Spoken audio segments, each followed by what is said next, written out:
우리에게 주시는 말씀은 마태복음 22장 34절에서 40절까지 말씀입니다. 마태복음 22장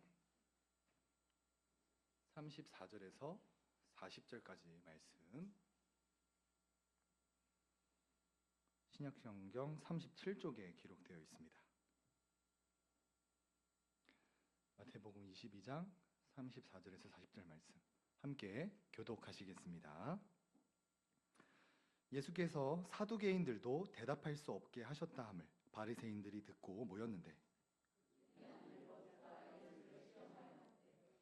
선생님, 율법 중에서 어느 계명이 크니이까?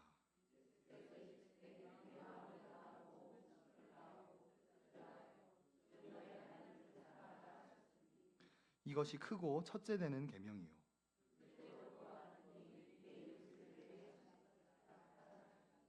함께 읽겠습니다. 이 두 계명이 온 율법과 선지자의 강령이니라. 아멘. 우리는 현재 구원론에 대해서 살펴보고 있습니다. 표를 통해 한번 살펴보면 우리는 먼저 구원의 주체가 누구인가에 대해 살펴보았습니다. 구원은 우리가 노력하거나 공로를 쌓아서 받는 것이 아니라 하나님께서 우리에게 값없이 베푸시는 선물이다라는 것을 살펴보았습니다. 그리고 이 선물을 받게 되면 우리 삶을 성령님께서 지배하기 때문에 우리 삶이 변화하게 됩니다. 점점점 예수님을 닮아가는 우리의 모습을 돌아보면서 구원의 확신을 가질 수 있게 되죠. 그리고 마지막 2시간은 구원받은 자로서 어떻게 살아가야 하는가, 이 그리스도인의 삶에 대해서 2가지만 살펴보고 구원론을 마무리하고자 합니다. 먼저 오늘 이 시간에는 하나님의 율법, 즉 이 10계명을 통하여서 하나님을 사랑하고 이웃을 사랑하는 것이 구체적으로 어떤 것인지 깨닫고 우리가 구원받은 자로서 그리스도인으로서 천국 가는 그날까지 합당한 삶을 살아가는 우리가 되기를 함께 기도하였으면 좋겠습니다. 말씀을 살펴보기 전에 본문의 문맥을 잠시 소개해 드리겠습니다. 지금 예수님은 유대 종교 지도자들과 계속해서 논쟁을 벌이고 있습니다. 동전 하나를 가지고 와서 이 동전의 주인이 누구이냐, 부활을 믿지 않는 사두개인을 데리고 와서 형이 죽으면 그 아내를 동생이 취하게 되는데 그럼 부활하면 이 사람은 누구 아니냐, 오늘 본문에서는 어느 계명이 크냐, 수단과 방법을 가리지 않고 예수님에게 논쟁을 걸면서 예수님을 죽이려고 하고 있습니다.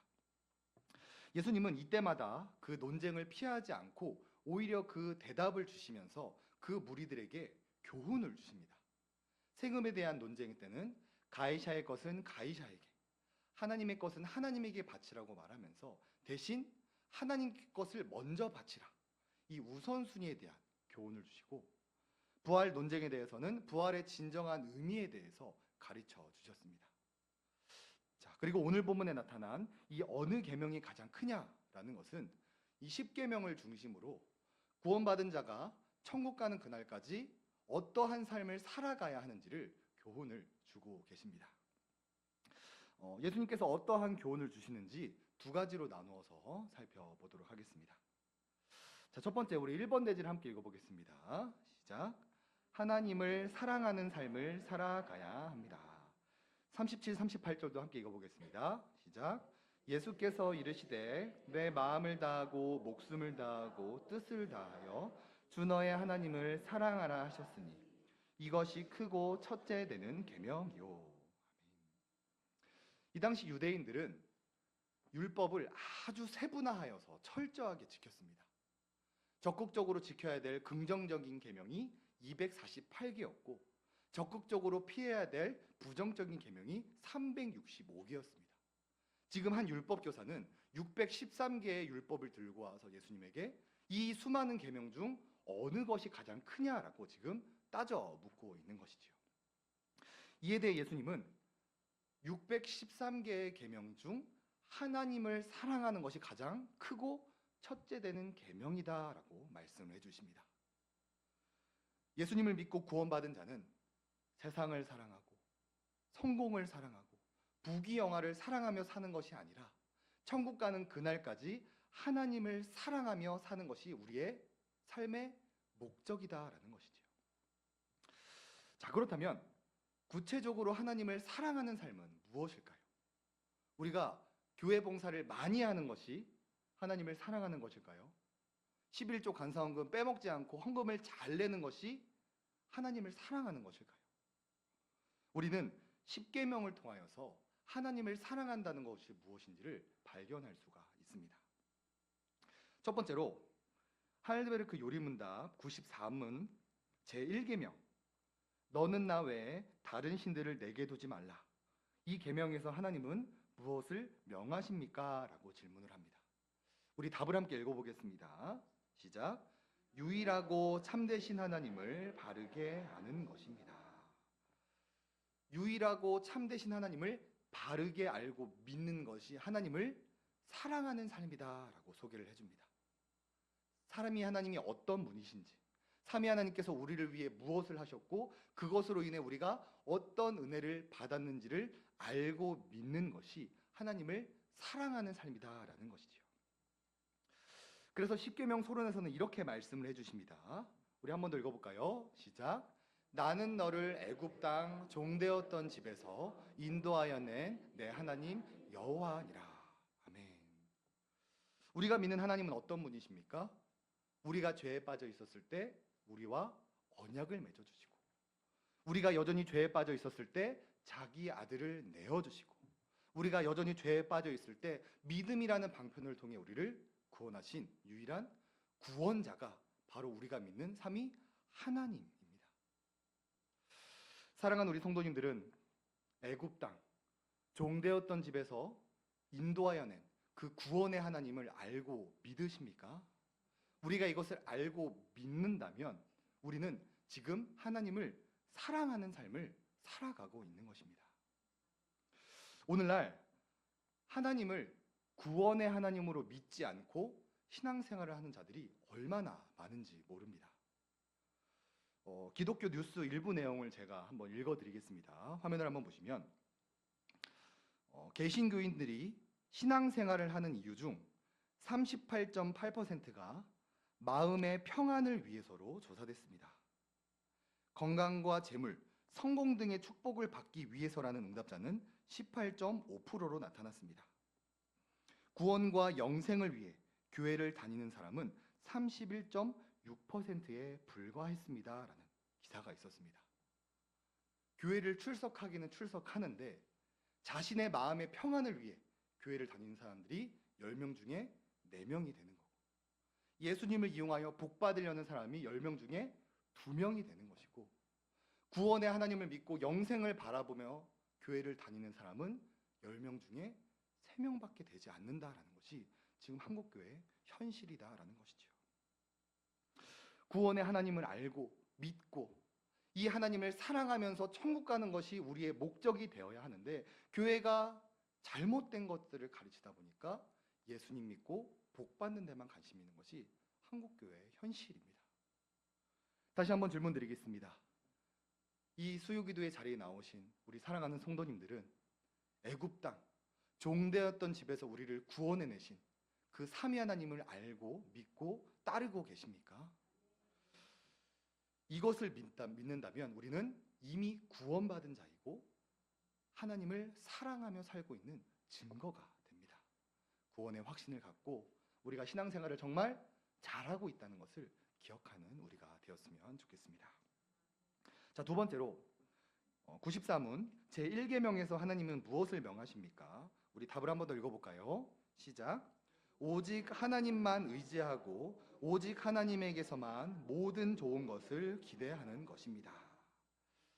두 번째로 하나님을 사랑한다는 것은 하나님만을 의지하며 하나님에게서만 모든 좋은 것을 기대하는 삶을 말합니다. 세상 사람들은 돈을 사랑합니다. 그렇기 때문에 돈을 의지하고 돈이 많으면 행복할 것이다라는 기대를 가지며 살아가죠.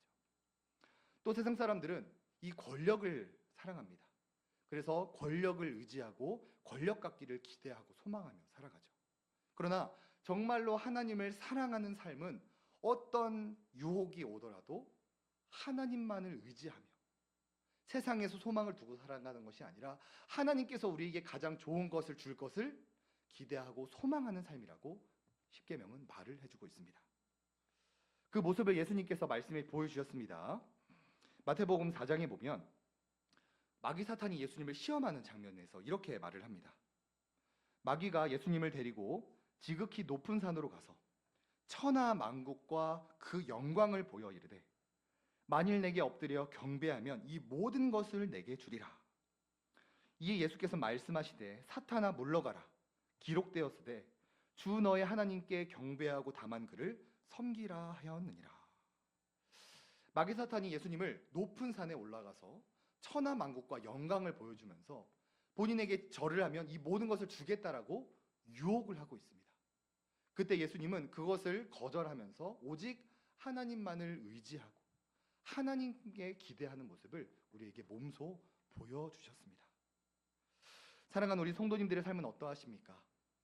우리 삶에 수많은 유혹이 찾아올 때 그 유혹에 넘어가는 것이 아니라 잠깐은 흔들릴지언정 결국 하나님만을 의지하며 하나님에게서만 좋은 것을 기대하는 삶을 살아가고 계십니까? 하나님은 우리를 구원하셨지만 곧장 낙원으로 인도하지 않으셨습니다. 우리가 이 땅에 남아서 해야 될 사명이 있다라는 것이죠. 그것은 바로 이 땅에서 돈을 사랑하고 권위를 사랑하고 명예를 사랑하는 그 세상 사람들 가운데서 하나님을 사랑하는 그 선한 행실을 통해 많은 영혼들을 구원해낼 사명이 우리에게 있다라는 것을 기억하면서 세상 어떤 유혹이 찾아오더라도 613개 계명 중 하나님을 사랑하는 것이 가장 큰 계명임을 기억하면서 하나님을 사랑하는 일에 더욱더 힘쓰는 우리 예수만교회 성도님들이 되셨으면 좋겠습니다. 자, 두 번째로 예수님이 어떤 교훈을 주시는지 살펴보겠습니다. 우리 2번 대지를 함께 읽어볼까요? 시작. 이웃을 사랑하는 삶을 살아가야 합니다. 우리 39, 40절도 함께 읽겠습니다. 시작. 둘째도 그와 같으니 내 이웃을 내 자신같이 사랑하라 하셨으니 이 두 계명이 온 율법과 선지자의 강령이니라. 아멘. 자, 우리는 천국 가는 그날까지 하나님을 사랑할 뿐만 아니라 옆에 있는 이웃도 사랑하면서 살아가야 합니다. 자, 그리고 이웃을 사랑하는 방법 역시 십계명을 통해서 쉽게 우리에게 알려주고 있습니다. 하일데베르크 요리문답 104문 제5계명 내 부모를 공경하라는 계명에서 요구하는 것은 무엇입니까? 답을 제가 읽겠습니다. 나의 아버지와 어머니 그리고 나에 대해 권위 있는 모든 사람에게 모든 공경과 사랑과 충성을 나타내고 이들의 선한 가르침과 징계에 마땅히 순종하며 이들의 연약함과 부족함에는 참고 견디기를 명령하십니다. 내 부모를 공경하라. 이 5계명은 단순히 부모에게 효도하라는 의미가 아닙니다. 단순히 효도하라는 말이 10계명에 기록되어 있었다면 유교 사상과 다를 바가 없겠죠. 하나님께서 5계명에서 이 부모를 공경하라고 사용한 것은 제유법입니다. 제유법이라는 것은 일부분을 통하여 이 전체를 보여주는 표현이에요. 예를 들어서 사람이 떡으로만 살 것이 아니요. 사람이 많은 음식을 먹고 사는 것을 이제 떡 하나로 비유했던 것이 부모를 공경한다는 것은 하나님께서 세우신 그 권위 체계가 있고 그 권위에 복종하며 사는 것을 제유법으로 보여주기 위해 부모를 공경하라는 표현을 했다라는 것이죠. 에베소서를 통해 쉽게 설명해 드리겠습니다. 에베소서 5장 18절 하반절 말씀을 보면 오직 성령으로 충만함을 받으라라는 이 사도 바울의 명령이 있습니다. 사도 바울이 에베소 성도들에게 성령 충만함을 받으라라고 명령을 하고 있죠. 자, 사도 바울의 말대로 교회 안에 성령이 충만하게 되면 어떤 일이 일어나게 될까요? 우리는 흔히 막 방언이 터지고 막 병고침이 일어나는 것을 성령 충만으로 생각할 때가 많습니다. 자, 사도 바울은 그러나 성령 충만하여 서로 복종할 것에 대해서 에베소서에서 기록을 해줍니다. 사진을 통해서 좀 더 쉽게 설명해 드리겠습니다. 성령 충만함을 받으라라고 명령한 뒤에 서로 복종하는 사회를 만들라고 권면을 하고 있습니다. 아내들이여 남편에게 복종하기를 주께 하듯 하라. 자녀들아 주 안에서 부모에게 순종하라. 종들아 상전에게 순종하기를 그리스도께 하듯하라. 더 나아가 우리 예수만교회 성도들은 예수만교회 당회에 복종하고 순종을 해야 되고, 우리 예수만교회 당회는 경기북부 노회에 순종을 해야 되고, 우리 경기북부 노회는 고신총회에 순종해야 한다라는 것을 이 5계명에서 보여주고 있고, 이것이 5계명의 본질이며 이것이 이웃사랑이다라고 하나님은 우리에게 보여주고 있습니다. 사랑하는 우리 성도님들은 이 하나님이 세우신 권위체계에 순종하면서 이웃사랑을 실천하며 살아가고 계십니까? 오늘날 무너지는 교회의 모습들을 보면 대부분 이 5계명이 무너져 있다라는 것을 알 수 있습니다.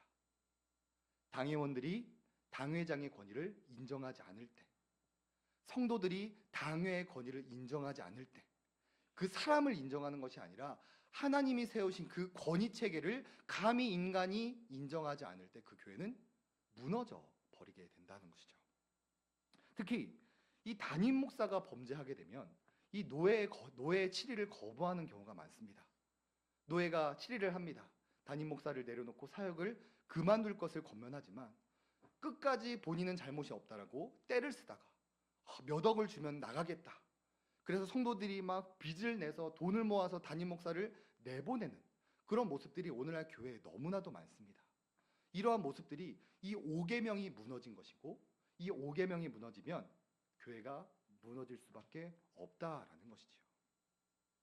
우리가 이 5계명의 본질을 올바르게 알고 하나님이 세우신 그 권위에 순종하면서 이웃 사랑하는 우리 예수만교회가 되었으면 좋겠습니다. 우리 하일데베크 요리문답, 우리 답을 함께 읽어볼까요? 시작. 나의 아버지와 어머니 그리고 나에 대한 권위 있는 모든 사람에게 모든 공경과 사랑과 충성을 나타내고 이들의 선한 가르침과 징계에 마땅히 순종하며 이들의 연약함과 부족함에는 참고 견디기를 명령하십니다. 우리가 구원받은 자로서, 그리스도인으로서 천국 가는 그날까지 우리가 해야 되는 일이 무엇입니까? 하나님께서 세우신 그 권위체계에 순종하고 복종하며 살아가는 것이 이웃사랑입니다. 또한 우리가 기도하고 투표하여 뽑은 우리 8명의 장로님과 당회장으로 구성된 예수만교회 당회가 조금 연약하고 부족하더라도 하나님께서 우리를 오래 참아주셨듯이 우리도 오래 참아주는 것이 이웃사랑이다라고 5계명은 말을 해주고 있습니다. 우리 예수만교회가 이 땅에서 이웃사랑을 하는 것, 단순히 부모를 공경하라는 그것을 뛰어넘어 그 하나님께서 우리에게 주신, 하나님이 주신 그 권위체계에 순종하는 이웃사랑을 해내는 우리 예수만교회가 되었으면 좋겠습니다. 자, 두 번째로 112문 제9계명 내 이웃에 대하여 거짓 증거하지 말라는 계명에서 요구하는 것은 무엇입니까? 답을 제가 읽어드리겠습니다.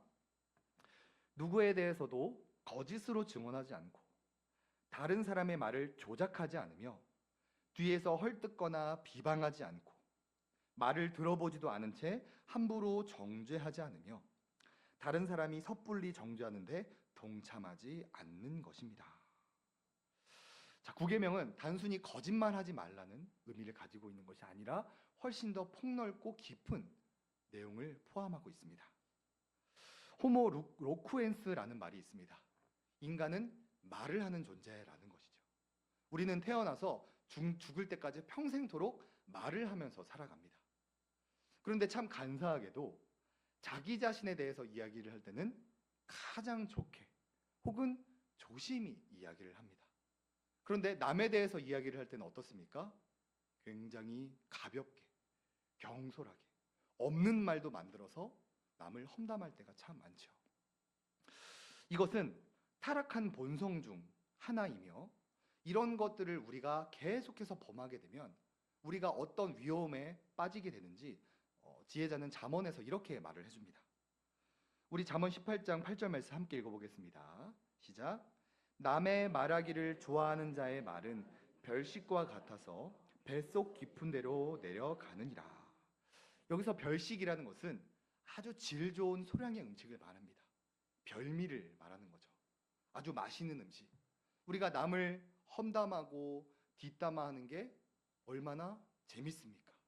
자극적이고 흥미롭고 남을 험담하는 것이 너무 별미를 먹는 것 같이 재밌지만 그 험담을 계속하다 보면 우리가 인스턴트 음식을 먹어 몸이 나빠지듯이 우리의 내면이 파괴가 되고 그거로 인하여 교회까지 파괴시킨다라는 것을 구계명에서 보여주고 있습니다. 즉 구계명은 단순히 거짓말하지 말라는 것이 아니라 우리가 계속해서 담임 목사님을 욕하고 저를 욕하고 장로님들을 욕하고 권사님들을 욕하다 보면 단순히 뒷담화에서 뛰어넘어 우리의 내면이 파괴되고 우리 예수만교회도 무너지게 된다라는 것이죠.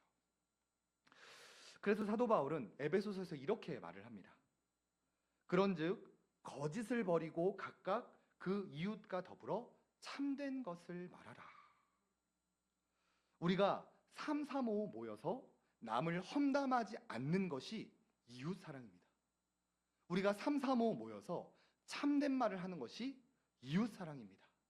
우리가 이 땅에서 구원받고 천국에 가지 않는 것은 이 땅에 우리가 모일 때마다 남을 험담하지 않고 참된 것을 말하다가 천국 가기 위해 이웃 사랑을 위해 하기 위해 아직 이 땅에 남아 있다라는 것이죠.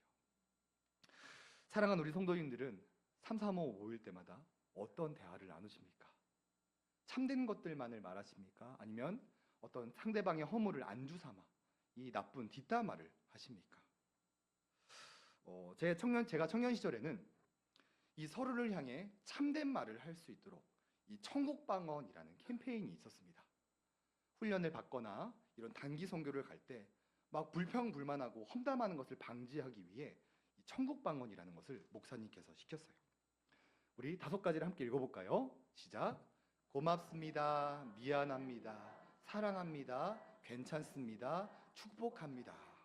고미사 괜축이라고 해서 우리가 함께 모이다 보면 교회 일을 하다 보면 불평불만이 쌓일 수밖에 없고 3, 4, 5 모여서 그 사람에 대한 험담을 할 수밖에 없습니다. 우리 안에 죄된 본성이 남아있기 때문에 상대방에 대한 험담을 할 수밖에 없고 그것이 오히려 더 재밌죠. 그러나 그것을 한두 번에서 끊어내지 못하고 계속해서 뒷담화를 하면 어떻게 된다고요? 먼저 나의 내면이 파괴가 되어버립니다. 오히려 내가 더 불행해지는 삶을 살아가게 되죠. 그리고 그런 험담이 계속하게 되면 우리의 교회마저도 무너지게 된다는 거죠. 계속해서 험담을 하면 편이 생기게 되고 파가 나뉘게 되고 교회가 분열이 되는 것을 우리가 너무나도 잘 알고 있습니다. 그래서 우리가 그 위험성을 항상 기억하면서 불평불만하기보다는 고맙습니다. 미안합니다. 감사합니다. 괜찮습니다. 축복합니다. 서로를 향해 참된 말을 하면서 하나님께서 우리에게 원하시는 이 이웃 사랑을 실천해 나아가는 천국 가는 그날까지 이웃 사랑에 힘쓰는 우리 예수만교회 가족들이 되기를 주님의 이름으로 소원하고 축복합니다. 자, 말씀을 맺겠습니다. 우리는 오늘 이 10계명을 중심으로 하나님을 사랑하고 이웃을 사랑하는 삶이 어떤 삶인지 살펴보았습니다. 자, 먼저 우리는 천국 가는 그날까지 구원받은 자로서 하나님을 사랑하는 삶을 살아가야 합니다. 하나님을 사랑하는 삶이라는 것은 하나님이 어떤 분이신지 올바르게 아는 것이고 그 하나님만을 의지하며 그 하나님에게만 모든 좋은 것을 기대하며 살아가는 것이 하나님을 사랑하는 삶이다라고 살펴보았습니다. 또 우리는 구원받은 자로서 천국 가는 그날까지 이웃을 사랑하면서 살아가야 합니다. 이웃을 사랑한다라는 것은 하나님께서 세우신 그 권위체계에 복종하며 살아가는 것을 이웃 사랑이라고 말하고 서로를 뒷담화하는 것이 아니라 참된 말을 하며 살아가는 것이 이웃 사랑임을 살펴보았습니다. 우리가 함께 신앙생활을 하다 보면 불평불만이 쌓일 수밖에 없고 또 마음 많은 사람들끼리 모여서 서로를 향해 안 좋은 이야기를 할 수밖에 없습니다. 우리 안에 여전히 죄된 본성이 있기 때문에 그것을 완전히 제거할 수는 없죠. 하지만 그것이 계속되면 우리의 내면이 파괴되고 교회가 무너진다는 그 위험성을 우리가 깨달았으면 좋겠고 오히려 이 고미사 긴축 적극적으로 이 참된 말을 하면서 하나님을 사랑하고 이웃을 사랑하다가 하나님의 품에 안기는 우리 예수만교회 가족들이 되기를 주님의 이름으로 소원하고 축복합니다.